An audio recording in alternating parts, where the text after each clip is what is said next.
এই পৃথিবীতে দৈনন্দিন অনেক কিছুই আবিষ্কার হয়, কিন্তু কিছু আবিষ্কার মানুষের উপকারে আসে, আবার কিছু আবিষ্কার মানবজাতির ধ্বংসের কারণ হয়। তেমনি আমরা আজকের গল্পে দেখতে পারবো এক ভয়ানক ভাইরাসে পুরো পৃথিবীর মানবজাতি জম্বি হয়ে যায়। একটি মেয়ে তার পরিবারকে হারায়, আর এই মেয়েটি কি এই ভয়ানক জম্বির পৃথিবীতে সার্ভাইভ করতে পারবে, নাকি এই মেয়েটি সহকারে পুরো পৃথিবীর মানুষ জম্বি হয়ে যাবে? এমন শত শত প্রশ্ন আর সাসপেন্স নিয়ে আজকের গল্প। আর এই মুভিটি এই বছরই মুক্তি পেয়েছে, মানে বুঝতে পারছো একদম নতুন একটি গল্প তোমাদের জন্য নিয়ে এসেছি। তো যাই হোক গাইস, এত আজাইরা ইন্টু মেরে তোমাদের মূল্যবান সময় নষ্ট করব না। জাস্ট একবার তোমরা নিজেরাই দেখে নাও গল্পটা কতটা ইন্টারেস্টিং।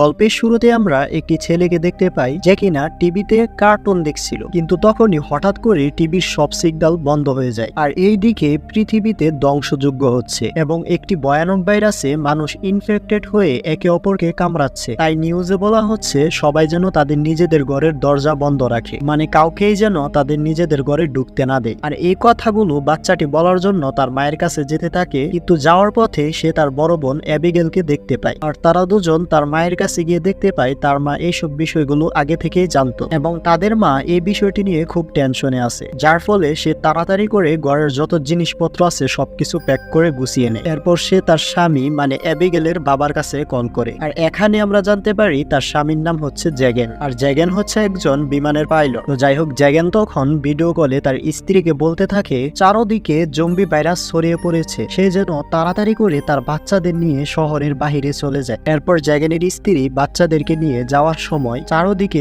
অনেক মানুষের চিৎকার শুনতে পায়। তারা যখন প্রায় গাড়িতে উঠতে যাবে, ঠিক তখনই পেছন থেকে অ্যাবিগেলের মায়ের উপর একটি জম্বি আক্রমণ করে। আর অ্যাবিগেল এটা দেখে ভয় পেয়ে গাড়ির নিচে চলে যায়। এই দিক দিয়ে জম্বি অ্যাবিগেলের চোখের সামনে তার মা এবং ভাইকে কামড়িয়ে মেরে ফেলে এবং অ্যাবিগেল গাড়ির নিচে থাকায় জম্বিটি তাকে দেখতে পায় না, কিন্তু তার মাকে জম্বি কামড়ানোর কারণে তার মা ধীরে ধীরে জম্বি হয়ে যায় এবং তার নিজের মাই তাকে কামড়ানোর জন্য আসতে থাকে। কিন্তু তখনই পিছন থেকে জ্যাক নামের একজন সোলজার অ্যাবিগেলকে বাঁচিয়ে নেয়। আর এখানে তার জম্বি মা এবং বাইকে জ্যাক গুলি করে মেরে ফেলে। এখান থেকে সিন শিফট হয়ে আমাদেরকে 10 বছর পরের দৃশ্য দেখানো হয়, যেখানে আমরা দেখি পুরো শহর একদম শুনশান হয়ে গিয়েছে। আর আমরা এখানে বুঝতে পারি পৃথিবীর প্রায় মানুষই জম্বিতে পরিণত হয়ে গিয়েছে। আর এই নির্জন পৃথিবীতে জ্যাক এবং অ্যাবিগেলের মতো খুব কম মানুষই বেঁচে আছে। আর এখানে আমরা দেখি জ্যাক অ্যাবিগেলকে নিজের সন্তানের মতো লালন পালন করে বড় করেছে এবং কিভাবে এই পৃথিবীতে জম্বিদের সাথে লড়াই করে সার্ভাইভ করতে হবে সেটা শিখাচ্ছে, এবং শিখাচ্ছে কিভাবে জঙ্গল থেকে শিকার করে নিজের খাবার জোগাড় করতে হবে। তাই আমরা এখানে বুঝতে পারি যে জ্যাক হচ্ছে অ্যাবিগেলের বাবার মতো। তো তারা যখন রাতে ঘুমাচ্ছিল তখন জ্যাক কারো পায়ের শব্দ শুনতে পায় এবং সে বাহিরে এসে দেখে একটি জম্বি তাদের দিকে আসছে। জ্যাক তখন শটগান দিয়ে গুলি করে জম্বিটির মাথা উড়িয়ে দেয়। এই জম্বিটি দেখার পর জ্যাক বুঝতে পারে যে এখানে আরো অনেক জম্বি রয়েছে। তাই জ্যাক ভাবে যে যত তাড়াতাড়ি সম্ভব এই জায়গাটি চেঞ্জ করতে হবে। আর এখন বর্তমানে পৃথিবীতে যত জম্বি আছে তারা আগের থেকে অনেক স্মার্ট হয়ে গিয়েছে, মানে তারা কোনোভাবে মানুষের উপস্থিতি বুঝলেই তাদেরকে খুঁজে বের করে ফেলতে পারে। তো কোনো রকম ভাবে অ্যাবিগেল এবং জ্যাক সেই রাতটিকে পার করে। আর সকাল হওয়ার পর তারা তাদের মালপত্র গুছিয়ে এই জায়গাটি ছেড়ে চলে যেতে থাকে। আর এখানে তারা ঘোড়ার ব্যবহার করে, কারণ তারা যদি গাড়ির ব্যবহার করে তাহলে গাড়ির শব্দ শুনে অনেক জম্বি তাদের উপর অ্যাটাক করবে, তাই তারা ঘোড়ার ব্যবহার করে। তো তারা কিছুক্ষণ হাঁটার পর একটি পাহাড়ের উপর আসে, যেখান থেকে তারা দেখতে পায় একটি লোক একটি জম্বির সাথে নিজেকে বাঁচানোর জন্য ফাইট করতেছে। এটা দেখে জ্যাক এবং অ্যাবিগেল তাকে সাহায্য করবে বলে ঠিক করে, তাই তারা পাহাড়ের উপর থেকে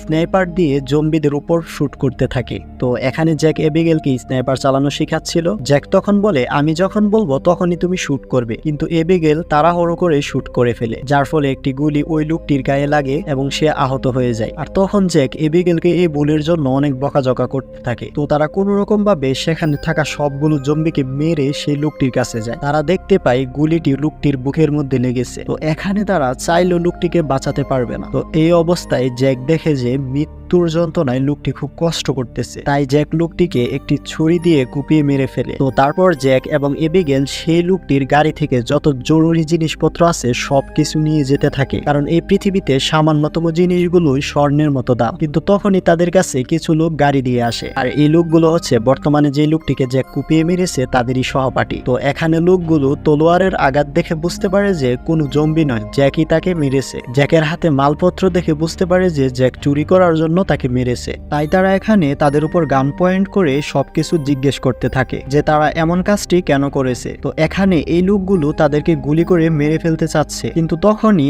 এবিগেল এবং জ্যাক তাদের কাছ থেকে গানগুলো ছিনিয়ে নেয় এবং লোকগুলোকে বোঝাতে থাকে যে তারা ইচ্ছে করে ওই লোকটিকে মারেনি, বরং তারা ওই লোকটিকে বাঁচাতে চেয়েছিল, কিন্তু দুর্ভাগ্যবশত সে মারা গিয়েছে। তখন জ্যাক সবাইকে বলে, দেখো এই বিষয়টি নিয়ে আমাদের নিজেদের মধ্যে ঝামেলা করে লাভ নেই, যত তাড়াতাড়ি সম্ভব আমাদের সবাইকে এখান থেকে চলে যেতে হবে। কিন্তু সেই টিমের কেউই জ্যাকের কথা শুনতে চাচ্ছে না, উল্টো জ্যাকের কথাতে তারা রেগে যাচ্ছে। কিন্তু তখনই দেখা যায় যে অনেকগুলো জম্বি তাদের উপর অ্যাটাক করতে আসছে, আর এখানে এক দিক থেকে নয় বরং চারোদিক থেকে অনেক দ্রুত শত শত জম্বি ধেয়ে আসছে। তখন তারা সবাই সবকিছু বাদ দিয়ে নিজেদেরকে বাঁচানোর জন্য জম্বিদের সাথে লড়াই করতে থাকে। আর এখানে এতগুলো জম্বি ছিল যে তারা ভাবে তারা মেরেও শেষ করতে পারবে না, তাই তারা পালানোর সিদ্ধান্ত নেয়। কিন্তু এখানে ফাইট করতে করতে ওই টিমের সবাই জম্বি হয়ে যায়, মাত্র দুইজন বেঁচে আছে, একজন ডেভিড এবং অন্যজন ডেভিডের স্ত্রী মেগান। আর এই দিক দিয়ে জ্যাক এবং এবিগেল বেঁচে আছে, মানে মোট চারজন আর কি। তো তারা চারজন কোনোভাবে সেখান থেকে একটি গাড়ি নিয়ে পালিয়ে যায়। আর এখানে উল্লেখ্য ডেভিডের স্ত্রী মেগান হচ্ছে প্রেগনেন্ট। তো যাই হোক, ফাইনালি তারা কোনো রকমে সেখান থেকে পালিয়ে চলে আসে এবং আসার পর জ্যাক তখন বলে ডেভিড এবং মেগান যেন তাদের থেকে আলাদা হয়ে যায়। এই কথা বলে জ্যাক এবিগেলকে নিয়ে সেখান থেকে চলে যেতে থাকে, কিন্তু তাদের পেছন পেছন ডেভিড তার স্ত্রীকে নিয়ে আসতে থাকে, কারণ এই কঠিন মুহূর্তে ডেভিডের স্ত্রীকে নিয়ে একা থাকা ঠিক হবে না। তাই ডেভিড জ্যাক এবং এবিগেলের কাছে রিকোয়েস্ট করে থাকার জন্য। আর এই কথা শুনে জ্যাক এবং এবিগেল কোনো আপত্তি জানায় না, তাদেরকে থাকার পারমিশন দিয়ে দেয়। তো তারপর তারা পায়ে হেঁটে একটি ছোট্ট নির্জন সিটিতে চলে আসে, যেখানে তাদের আজকের রাতটি কাটানোর জন্য একটি নিরাপদ জায়গা হতে পারে বলে তারা মনে করে। তো তারপর তারা রাতে প্রথমে একটি বাড়িতে আশ্রয় নেয় এবং তারা সারাদিন না খেয়ে থাকার কারণে তাদের প্রচুর ক্ষুধা লাগে, তাই তারা সেখানে কিছু খাবার খেয়ে নেয়। তো যাই হোক, রাতে ঘুমানোর আগে জ্যাক বাড়িটির চারপাশে কিছু ট্র্যাপ বিছিয়ে রাখে, যাতে করে কোনো জম্বি আসলে তারা বুঝতে পারে যে কোনো জম্বিরা এসেছে। তো তারপর তারা সবাই মিলে বসে একটি প্ল্যান করতে থাকে, যেখানে জ্যাক তাদেরকে একটা ম্যাপ দেখিয়ে বলে যে তাদের একটা বোট ক্যাম্পে যেতে হবে, যেখানে অনেক সার্ভাইভার একসাথে থাকে। আর কিছুদিনের মধ্যে যেহেতু মেগান একটি বাচ্চা জন্ম দিবে, তাই তাদের শীঘ্রই ওই ক্যাম্পে যাওয়া উচিত, যেন ডেভিড এবং মেগানের কিছুটা উপকার হয়। আপাতত এতটুকু সাহায্য ছাড়া জ্যাক আর কিছুই করতে পারবে না। এই কথা বলে জ্যাক সেখান থেকে চলে যায়। তো এইদিকে আমরা দেখি বাহিরে অনেক বৃষ্টি হচ্ছিল, আর তখনই আমরা দেখি জম্বিরা তাদেরকে ট্র্যাক করতে করতে তাদের গাড়ির কাছে চলে এসেছে এবং ধীরে ধীরে জম্বিগুলো সেই দিকে আসছে যেখানে জ্যাকরা আজকের রাতটা কাটাবে। আর এই জম্বিগুলো খুবই স্মার্ট, মানে খুব সহজেই তারা মানুষদের খুঁজে বের করে ফেলতে পারে। তো যাই হোক, সকালে আমরা দেখি এবিগেল ছাদে মন খারাপ করে বসে আছে, মানে সে বসে বসে তার মা এবং ভাইয়ের কথা ভাবছে। কিন্তু তখনই হঠাৎ করে এবিগেলকে দুটি জম্বি এসে অ্যাটাক করে। তখন জম্বিগুলোর সাথে এবিগেল ফাইট করতে থাকে, আর এবিগেলকে কিন্তু সবকিছু জ্যাক শিখিয়েছে যে কিভাবে জম্বিদের সাথে ফাইট করতে হবে। তো তারপর এবিগেল জম্বিগুলোকে তার পিছন পিছন দৌড়িয়ে নিয়ে আসে এবং বাড়ির বেলকনিতে গিয়ে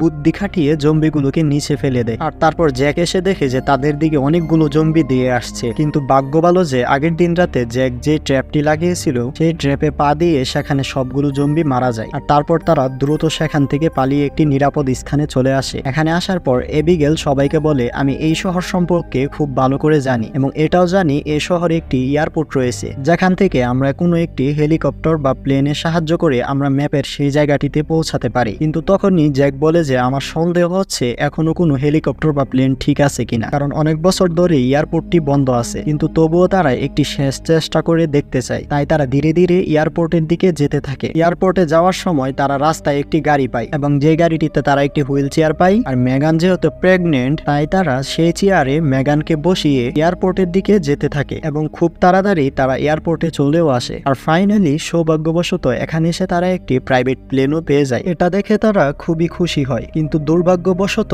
এই প্লেনটি স্টার্ট হচ্ছিল না। তাই ডেভিড তখন সেই প্লেনটিকে ঠিক করার চেষ্টা করছিল। আর অন্যদিকে জ্যাক এবং এবিগেল একটি উঁচু বিল্ডিং এ আসে, যেখানে একটি ওয়াচ টাওয়ার ছিল। আর এখান থেকে একটি দূরবীন দিয়ে জ্যাক আশেপাশে জম্বিদের অবস্থান নির্ণয় করছিল এবং এইদিকে ডেভিড যখন কোনোভাবে প্লেনটিকে ঠিক করতে পারছিল না, তখন তার নিজের উপর অনেক রাগ হয় এবং রাগে সে পাগলামো করতে থাকে। অন্যদিকে জ্যাক এবং এবিগেল দূরবীনের মাধ্যমে দেখতে পারে যে শত শত জম্বি তাদের দিকে দৌড়ে আসতেছে। আর এই জম্বিগুলো সংখ্যায় এত বেশি ছিল যে তারা এদের সাথে লড়াই করে পারবে না। তারা নিচে গিয়ে ডেভিড এবং মেগানকে বলে যে যত তাড়াতাড়ি সম্ভব আমাদের এখান থেকে চলে যেতে হবে, না হলে আমরা এখানে শত শত জম্বিদের হাতে মারা পড়ব। এই কথা শুনে তারা সবাই দৌড়ে প্লেনে উঠে, কিন্তু প্লেন তো এখনো পুরোপুরি পুরোপুরিভাবে ঠিক হয়নি, তাই প্লেনটি স্টার্ট হচ্ছিল না। আর এদিকে জম্বিগুলো তাদের অনেক কাছাকাছি চলে এসেছে, তাই জ্যাক এবং এবিগেল জম্বিদেরকে গান দিয়ে শুট করে মারতে থাকে, কিন্তু তারা জানে যে তারা বেশিক্ষণ এভাবে জম্বিদেরকে আটকে রাখতে পারবে না। তখন ডেভিড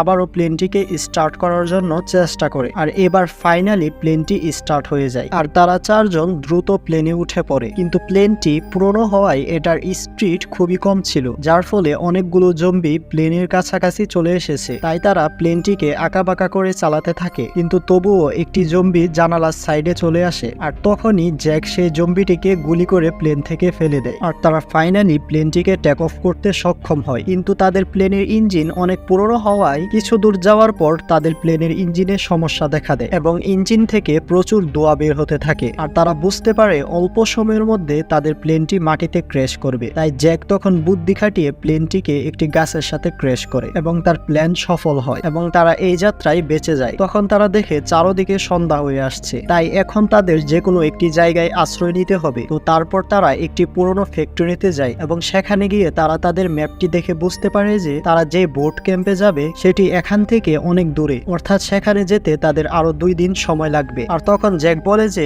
এই বোট ক্যাম্পটি যতই দূরে হোক না কেন জ্যাক ডেভিড এবং মেগানকে সেখানে পৌঁছে দিবে। মানে জ্যাকের এখানে তাদেরকে দেখে অনেক মায়া হচ্ছিল। আর তখনই জ্যাক তাদের সবাইকে তার একটি ব্যাক হিস্টোরি বলতে থাকে, যে মাঝে মাঝে আমার নিজেকে একটি পশু মনে হয়, কারণ পৃথিবীতে যখন প্রথম এই ভাইরাস ছড়িয়েছিল তখন সে খবর পেয়ে তাড়াতাড়ি তার স্ত্রী এবং বাচ্চাদের কাছে আসে এবং এসে দেখে যে তার স্ত্রী এবং বাচ্চা সবাই এই ভাইরাসে আক্রান্ত হয়ে অলরেডি জম্বি হয়ে গিয়েছে। আর এটা দেখে জ্যাক তখন তার নিজের হাতে তার পরিবারের সবাইকে মেরে ফেলে। আর তারপরে তার জীবনে আসে এবিগেল এবং সে এবিগেলের জন্যই বাঁচতে চায়। আর সে এটাও বলে যে এবিগেলকে তার মেয়ের মতো করে সে ভালোবাসে। এখন এবিগেলই তার জীবনের সবকিছু। আর তখনই অন্যদিকে আমরা দেখি ডেভিড অন্য একটি জায়গায় গিয়ে নিজের মাথায় গান পয়েন্ট করে আত্মহত্যা করতে চাচ্ছে। আর তখনই আমরা দেখতে পাই ডেভিডের হাতে অলরেডি একটি জম্বি কামড়ে দিয়েছে, তাই সবাইকে বাঁচানোর জন্য ডেভিড আত্মহত্যা করতে চাচ্ছে। কিন্তু তখনই সে ভাবে যে তার হাতে তো এখনো কিছু সময় বাকি আছে, তাই সে ভাবে তার স্ত্রীকে ক্যাম্প পর্যন্ত পৌঁছে দিয়ে তারপর সে সেখান থেকে চলে যাবে। আর যদি তার আগে সে জম্বিতে কনভার্ট হয়ে যায় তখন সে সাথে সাথে নিজেকে শেষ করে ফেলবে। তো যাই হোক, তারপর তারা সবাই সকালে ফ্যাক্টরি থেকে বের হয়ে একটি জঙ্গলের ভিতরে রাস্তা দিয়ে ওই ক্যাম্পের দিকে যেতে থাকে। আর এদিকে ডেভিডের ধীরে ধীরে শরীরের কন্ডিশন খুবই খারাপ হতে থাকে, কিন্তু সে কাউকে কোনো কিছু বুঝতে দেয় না। আর ইনফেক্টেড হয়ে যাওয়া বিষয়টি সকলের কাছ থেকে লুকিয়ে রাখে, কিন্তু এই ব্যাপারটি কেউ বুঝতে না পারলেও জ্যাকের ডেভিডের উপর সন্দেহ হচ্ছিল। জ্যাক বুঝতে পারে যে ডেভিড তার কাছ থেকে কোনো কথা লুকাচ্ছে, তাই এবিগেল মেগানকে নিয়ে যখন একটু সামনে যায় তখনই জ্যাক ডেভিডের উপর গান পয়েন্ট করে বলে, আমি আগে থেকেই বুঝতে পারছি তুমি ধীরে ধীরে জম্বি হয়ে যাচ্ছ। তখন ডেভিড বলে, আমি কাউকেই ক্ষতি করতে চাইনি, আমি জাস্ট মেগানকে একটি সেফ জায়গায় পৌঁছে দিতে চাচ্ছি। এই কথা শুনে জ্যাক ডেভিডকে একটি সুযোগ দেয় এবং তাকে আর কিছুই করে না। তো এরপর তারা সন্ধ্যার সময় একটি বাড়িতে আসে এবং এসে দেখতে পায় যে এখানে আগে থেকে লাইট জ্বলছিল, তাই তারা বুঝতে পারে যে এখানে অবশ্যই কোনো মানুষ থাকে। তখন এবিগেল সামনে গিয়ে বলতে থাকে যে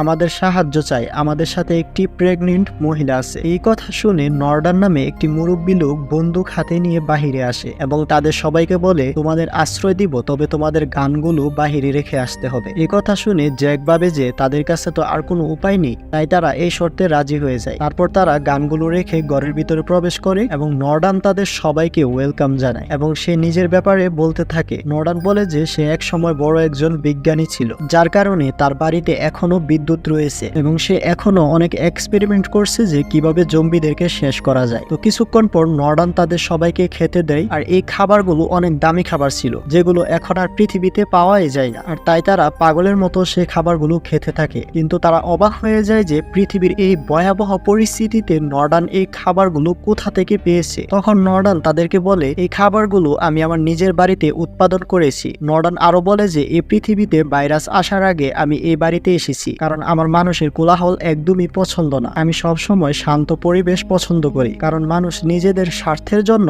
পৃথিবীর শান্ত পরিবেশগুলোকে নষ্ট করে ফেলে এবং আমি মনে করি এই জম্বিগুলো মানুষের আপডেট ভার্সন, যা পৃথিবীকে প্রকৃতি দিয়ে নতুন করে সাজাতে এসেছে। মানে গাইস, যেহেতু এখন পৃথিবীতে খুব কম সংখ্যক মানুষ বসবাস করে, তাই বিল্ডিং কনস্ট্রাকশন কাজও তেমন হয় না, যার ফলে পুরো পৃথিবী সবুজ ঘাসের জঙ্গল হয়ে উঠেছে। আর এই বিষয়টা নর্ডান পজিটিভ ভাবে দেখছে, কিন্তু এই বিষয়টা জ্যাকের কাছে ভালো লাগে না, কারণ নর্ডান একজন মানুষ হয়ে কিভাবে জম্বিদের পক্ষে কথা বলতে পারে। কিন্তু জ্যাকরা যেহেতু এখানে একটি রাতে থাকবে, তাই এসব কথা নিয়ে আর ঝামেলা বাড়াতে চায় না। তো কিছুক্ষণ পর ডেভিড ওয়াশরুমে যায় এবং সে দেখে তার শরীরে জম্বি ভাইরাসটি অনেকটাই ছড়িয়ে পড়েছে। এটা দেখে ডেভিড বুঝতে পারে যে তার হাতে আর বেশি সময় নেই। তারপর সে ওয়াশরুম থেকে স্বাভাবিক হয়ে ফিরে আসে। এসে দেখতে পায় তাদের তিনজন সাথী অজ্ঞান হয়ে পড়ে রয়েছে এবং নর্ডান হাতে একটি ইলেকট্রনিক ডিভাইস নিয়ে দাঁড়িয়ে আছে। তখন নর্ডান ডেভিডকে বলে সে তাদের উপর একটি নতুন এক্সপেরিমেন্ট ট্রাই করবে। আর নর্ডানের হাতে যে বিশেষ ডিভাইসটি ছিল এটা দিয়ে সে জম্বিদের কন্ট্রোল করতে পারে। আর এখানে ডেভিড যেহেতু একজন অর্ধেক জম্বি ছিল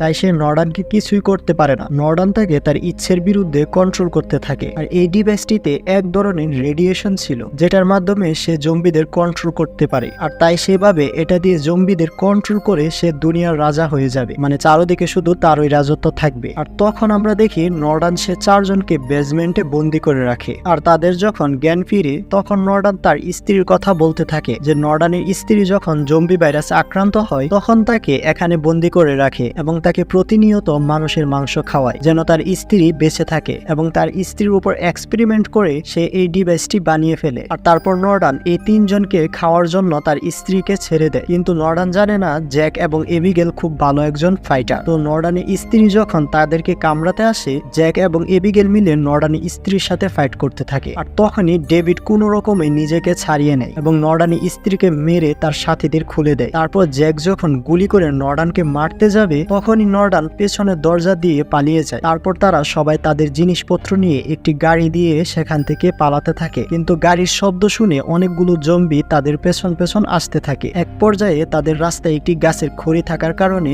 গাড়িটি থামাতে হয়। আর তখনই জম্বিগুলো তাদেরকে ঘিরে ফেলে। আর তখনই জ্যাক গুলি করে জম্বিগুলোকে মারতে থাকে। কিন্তু জম্বির সংখ্যা অনেক বেশি ছিল যার ফলে গুলি করে কোনো লাভই হচ্ছিল না। তাই ডেভিড তখন জম্বিদেরকে নিজের দিকে আকৃষ্ট করার সিদ্ধান্ত নেয় আর বাকি সবাইকে এখান থেকে পালিয়ে যেতে বলে। আর সে নিজেকে এজন্য কুরবানি করে যে সে তো কিছুক্ষণ পরে এমনিতেই জম্বি হয়ে যাবে। আর তখনই আমরা দেখি ডেভিডের পেছন থেকে একটি জম্বি এসে ডেভিডকে মেরে ফেলে। আর এইদিকে জ্যাক মেগানকে কুলে করে নিয়ে দৌড়াতে থাকে। এবিগেল জম্বিদেরকে থামানোর চেষ্টা করছিল। আর এভাবে অনেকটা সময় দৌড়ানোর পর তারা প্রায় বুট ক্যাম্পের কাছাকাছি চলে এসেছে। এরপর জ্যাক এবং এবিগেল চিৎকার করে সোলজারদের কাছে সাহায্য চাইতে থাকে। আর এদিকে তাদের পেছনে অনেকগুলো জম্বি আসছিল। তবে যাই হোক সোলজাররা তাদের চিৎকার আওয়াজ শুনতে পায় এবং সোলজাররা বুট ক্যাম্পের উপর থেকে স্নাইপার দিয়ে তাদেরকে সাহায্য করতে থাকে। আর তারপর বুট ক্যাম্প থেকে একটি ছোট নৌকা আসে এবং তাদেরকে সে বুট ক্যাম্পে নিয়ে যায় এবং ফাইনালি তারা তিনজন এই বুট ক্যাম্পে চলে আসে। আর এখানকার সার্ভাইভাররা অনেকগুলো বুট একসাথে করে বসবাস করে, মানে বলতে পারো একটি ছোট শহর আর কি। তো যাই হোক সকালে আমরা সেই পাগলা বিজ্ঞানী নর্ডানকে দেখতে পাই যে কিনা জঙ্গলে এসে দেখে সবগুলো জম্বি আহত হয়ে রয়েছে।